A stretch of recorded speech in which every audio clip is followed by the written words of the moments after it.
Hi, I'm Vicki-Anne, founder and director at Creative Recruiters. Welcome to the Creative Studio Insider podcast. My guest today is Chris Riordan. Chris is the Creative Services Manager at the Department of Education and Training. Thanks so much for joining us today, Chris. Oh, thank you very much for having me. So let's start with you telling our listeners about the Department of Education and Training, about your role, your team, and what type of work are you producing? No worries. So as a department, we look after everything from early childhood through to schools and then through to TAFE. So we have those sort of three different sectors that we look after. And within my team, we have video and design is basically the way it's split between the two. So we have 3 visual designers and 2 videographers and myself. And so we work on everything from, collateral that'll go into events through to social media content, through to videos, and just trying to work on more animations as well, but sort of slowly trying to push towards more digital content, but still with a little bit of a foot in the traditional print world. Because you've got a background in video, I believe. Yeah. So I worked as a video producer. Well, worked in video production for probably about 3 or 4 years.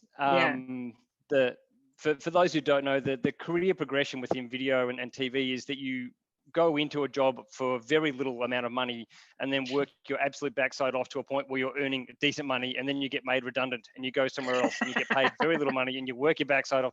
So I did that twice and finally decided I would love to go somewhere where they didn't make me redundant, and so I ended up going into government. Okay, and what was so attractive about the government space, do you think?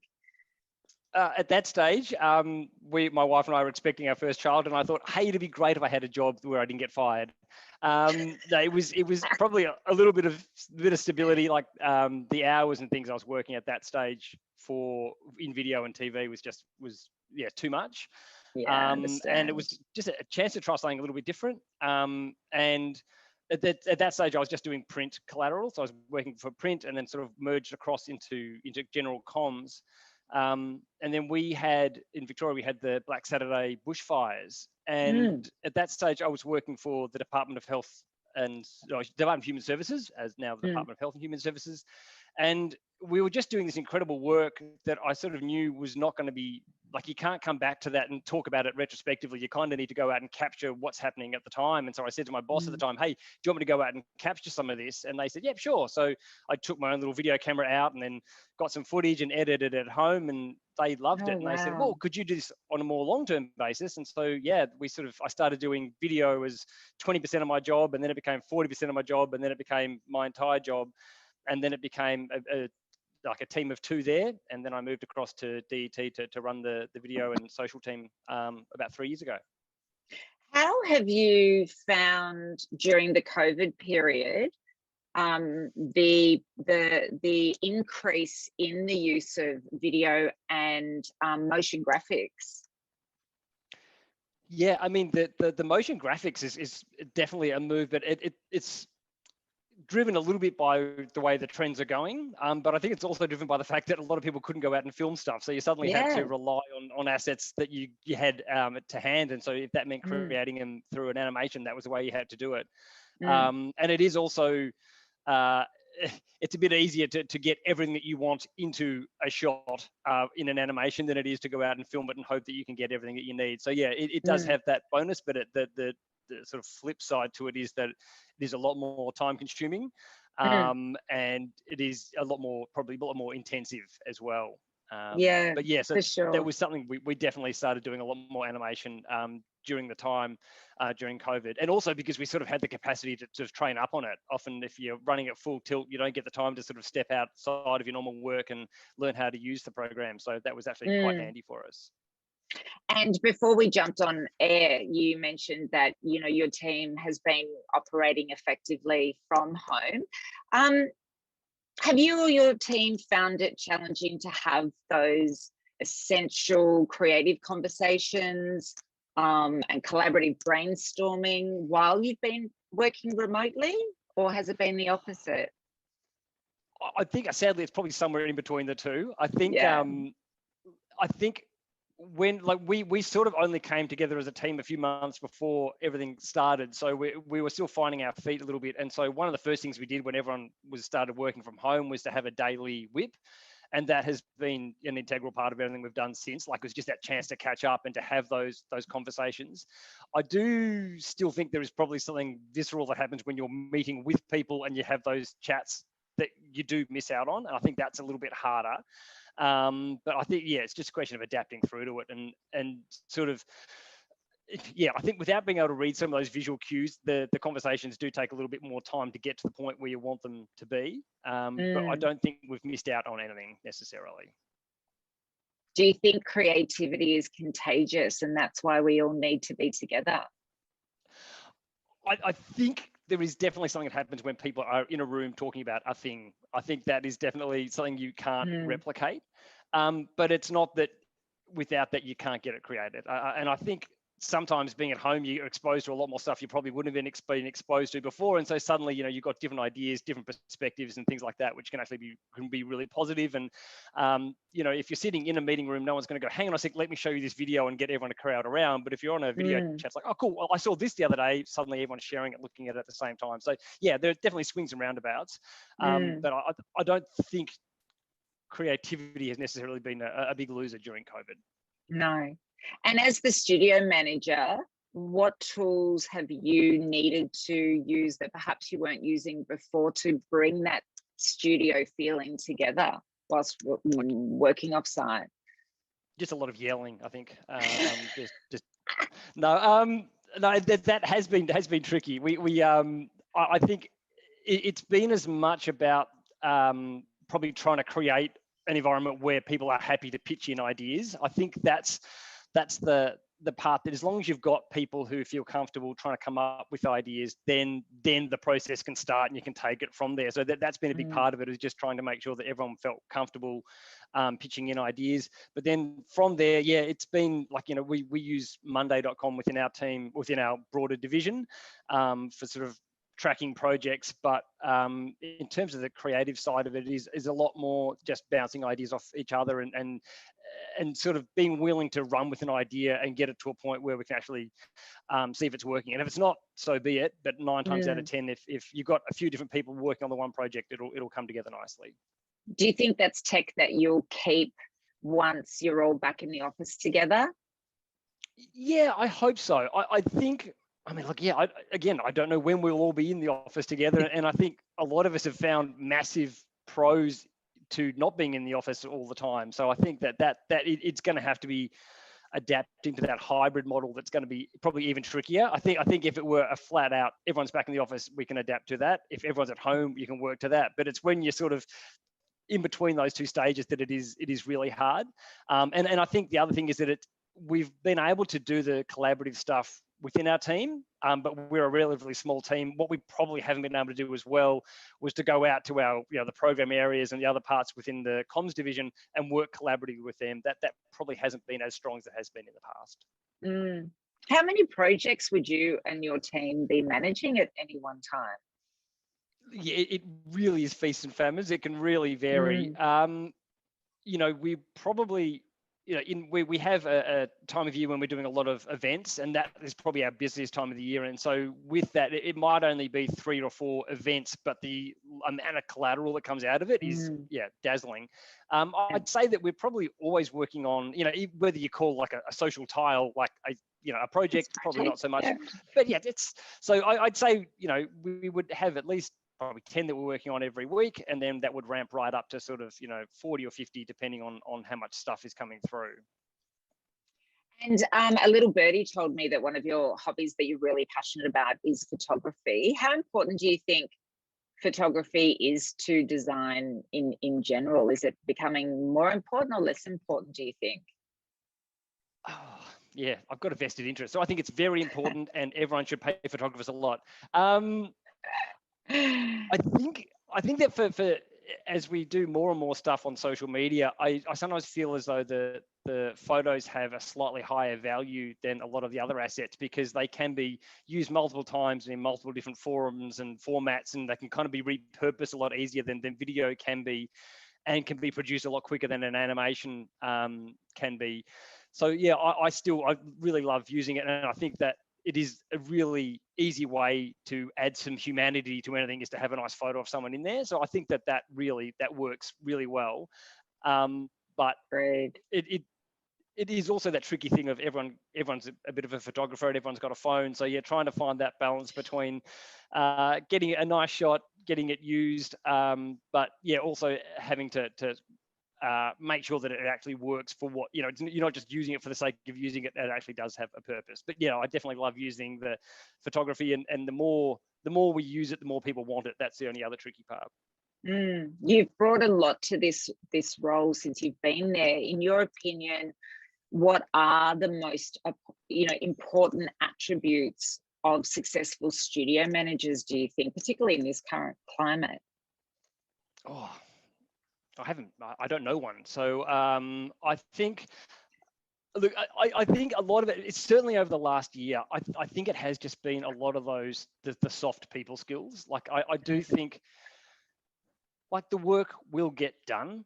I've never been in a situation where the work just flat out hasn't been done. So I feel as though that will be done. It's just a question of whether people are actually happy and whether people are enjoying it and whether people are going to come back the next day as excited as they were the previous. And I do feel that a pretty big role of any manager or any sort of leadership thing is to make sure that people are actually coming to work each day and actually enjoying it and feeling like they're getting something from it. And I think in government that can be hard sometimes, because you can pour a whole lot of stuff into something that just for whatever reason doesn't get up. And I think your role is to make sure that people who are working on those projects don't feel like it was a failure because it didn't go up. It was a success because of the process and what you came up with, and how it could be used in other projects. So I think that's probably it, just trying to keep everyone, engaged and happy. In the contemporary studio, the roles and job descriptions have really changed, particularly over the last 5 years. Digital transformation has really changed design work, as a whole. Which roles do you feel have changed the most? I mean, for us,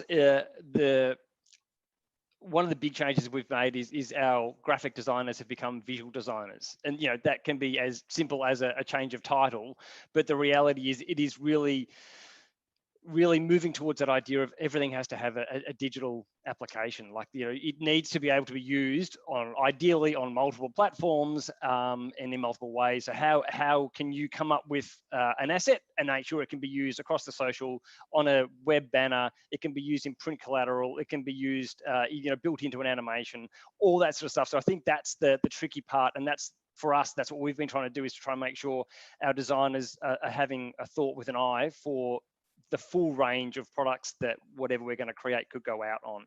And so, yeah, and that from us as well, that's been making sure that they can get up to speed on doing animations and things like that as well. So that, yeah, that they're thinking about that endpoint as well as whatever they're working on for a static image.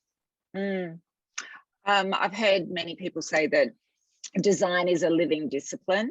And as with any other practice that evolves and changes over time, what are some of the most notable changes that you've noticed in the past, say, 2 years? And look, my background is much more aligned with the video side. I think that's where I've had a lot more strength. But I think it's that social media delivery that's made the biggest difference. There was the number of times I've been asked to make a short 6-minute video is horrific, because everyone kind of have no idea of how long 6 minutes can actually feel. And I feel like that the rise of social media is suddenly everyone's talking 30 seconds, you're talking 1-minute videos. And that really changes the way you tell a story when you don't have the luxury of time to give context and all that sort of stuff. You have to be a lot smarter and a lot more savvy in the way you actually tell your story. And also that, we have a lot of channels now where the video is going to start and people are watching without any audio. So you then not only have to be able to engage them, but you have to do it purely visually. So a lot of that stuff I found has been a real challenge, but a welcome challenge, because I think it has led to us getting a lot better and a lot more brutal and ruthless in the way we deliver stuff. And of course, there's lots of tech companies that are benefiting from that, because we're all using all using those programs to add the text to our videos now. And you mentioned the trend of everything being 30 to 60 seconds max. What other trends are you seeing right now play out, and how have they affected your work day to day? Well, one of the, I mean, it's not so much a trend, but one of the interesting things I've really noticed is because so much of the social stuff, you can't guarantee people are going to be able to hear it. Captions have become something that are just done on all videos now. And I can remember for years there was, no, it's too hard to do. No, we can't do it. And that was when it was seen as an accessibility feature as opposed to just something for the general public. So I've been amazed at how quickly that has changed, and now our captions are now just basically part of de rigueur for every project you're going to deliver. They will be part of it, but of course it does add a fair bit of time. And for us, if we're creating a video that's going to be widescreen for one thing but square for another and then the captions that you've done for the widescreen no longer fit on the square, so you're having to work those around. And if you're suddenly doing like 9:16 videos as opposed to 16:9, all that sort of stuff, it all just changes. And so, yeah, the workflows and the way you shoot change, because you can't have that awesome little thing to the left-hand side of the screen, because when it goes to square, that thing has disappeared, and all that little stuff that has changed the way we work. But I do feel as though that captions and that the way that they are part of everything has definitely been a big change. There's, some designers or creatives out there, I guess, that have or still are a wee bit skeptical about a career in-house or with government. What would you say to them about the challenges and the complexity and the rewards of a career going client side? I do think it is a bit of a, I do think it does take a certain kind of person to do it. I think that if you are a pure creative, there are parts of working in a bureaucracy that will just break you down, and you'll feel just too frustrated. And as a flip side, if you are a pure bureaucrat, you will lack the flexibility and creativity to come up with new ideas and new ways of doing things. So you do need to be someone who can actually find that medium in between, and that perhaps can find the joy in the process as much as the actual end product. But I mean, at the same time, like, we get to work on a real, we get to work on a huge range of projects, and you do get to see, your work in action. Like, I've got 3 kids. I get to see a lot of stuff we do for education in schools go out. So you do get to see that visceral, real, this is something we've created response. And, you do also, all the stuff we do on social, it's always nice to see the interactions that come back from it. And so you do get a good feel for what's happening. And you also, I mean, we get to shoot on really nice cameras. So we've got really nice equipment. We've got good Macs and stuff to edit on. So, it's not the poor cousin necessarily, but perhaps it's more just the way in which you work is the tricky part. Absolutely. We place so many people inside of, government and corporate in-house studios, and the regular feedback is the excitement around the complexity, around the variety, and, the design that we're seeing coming out of the government and corporate space now, of course, is absolutely exceptional, because they're doing a really good job attracting people from that agency environment in-house. What's one final question? What's been one of the more favorite projects that you've worked on recently? Oh. Look, I'll be honest, from a very selfish point of view, suddenly being able to get back to actually filming people has been fantastic, because I can tell you that, nearly 12 months of webcams that have been backlit and with people with cameras up their noses, all that sort of stuff like that, and then trying to create content from that was a little bit heartbreaking. But we created a little animation during the COVID lockdown around wearing masks, and it was one of those things where someone within the comms team came up with this idea of all heroes wear masks. Cool. Okay, what have we got? Can we create something around that? Yeah, it was. And then, look, sadly, by the time we'd finally got it out there and approved, it was everyone else had the same idea. But nonetheless, we were very happy with ourselves at the time. But it was one of those things where the design team said, cool, okay, let's create. They created these beautiful little characters and animations. And then our video After Effects team got together and said, cool, okay, well, let's do this.